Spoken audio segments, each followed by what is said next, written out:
guys solve common problems on today's vehicles. Alright guys, today we got a Suburban here. It's got 107,000 miles, check engine lights on. Notice that the oil gauge is just pegged there at 0. Hook the snap-on scanner up to it, pull the codes and see what we've got. This particular Suburban is a 2009 four-wheel drive Suburban. This Suburban has the 5.3 liter V8, VIN code 3, so LC9. Okay, so these are the codes that are in the system.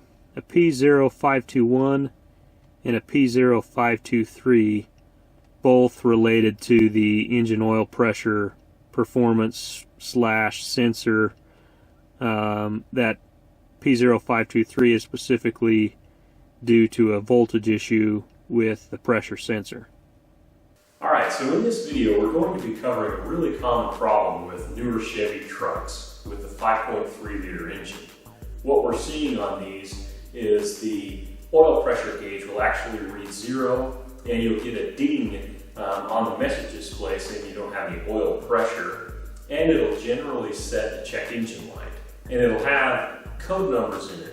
And these codes are P0521 and P0523. So if you have a later model Chevy pickup with the 5.3 liter and even the 6.0 and a couple of the other engine models like the 4.3 and the 4.8 liter, and you have this particular problem where your oil pressure gauge is reading 0, you may want to suspect that the oil pressure center switch has failed.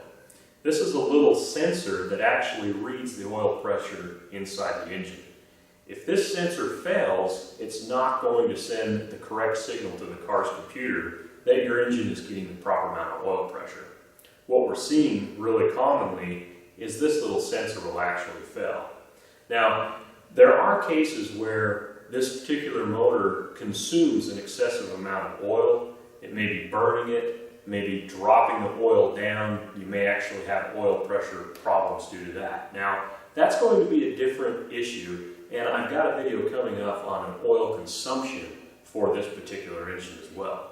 But this particular video is going to pertain to the problem where the check engine light's on with those codes in it, the P0521 and the P0523, and it's setting the oil pressure gauge all the way to the 0.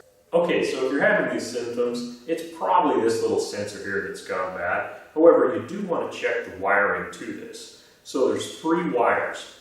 There's a gray wire that's supposed to have 5 volts on it. There's a black wire that's going to have ground. And then there is a tan and white wire that's basically the signal wire that sends the information back to the computer. So you want to make sure that the black wire's got a good ground on it, and the supply wire has got a full 5 volts, and the tan and white wire doesn't have any shorts or loose connections in it. Alright guys, so if the wiring is good, go ahead and replace this little sensor, and that should take care of your problem. Alright guys, so this little sensor isn't really easy to get out. It's hard to get to, and you need a special tool to actually fit around this sensor. A regular socket's not going to fit on it. You're going to have a heck of a time trying to get it out without a special tool.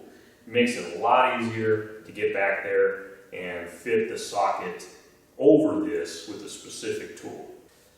Alright, so actually getting to this, it's tucked up behind the back of the engine. There's what's called an intake manifold. This is a plastic intake manifold, and then you have a plastic cover that kind of covers everything. Now the manuals say to actually remove the upper intake manifold and replace the gasket. Now this would give you a lot of access to replacing this little sensor, but it's a lot more work.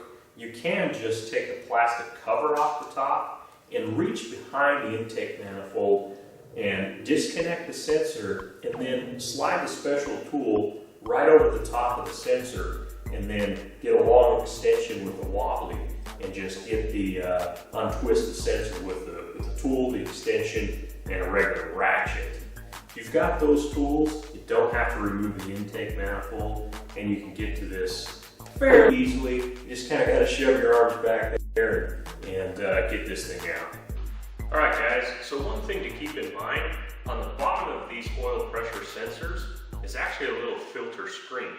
you want to make sure either you take it out and clean it really good, or pick up a new filter screen when you buy one of these.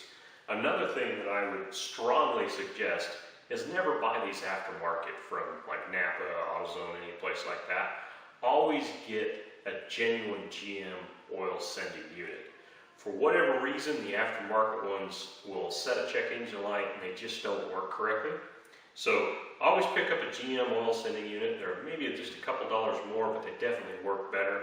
And then I recommend replacing the little filter screen that's on the bottom of it. All right, so for another tip, make sure that after you replace the oil sending unit, that you reset and clear all the codes in the computer system.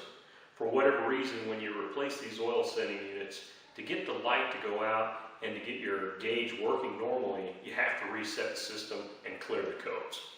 After you've replaced the sensor and you've reset the computer system, now it's time to take it out for a test drive and make sure everything's working good.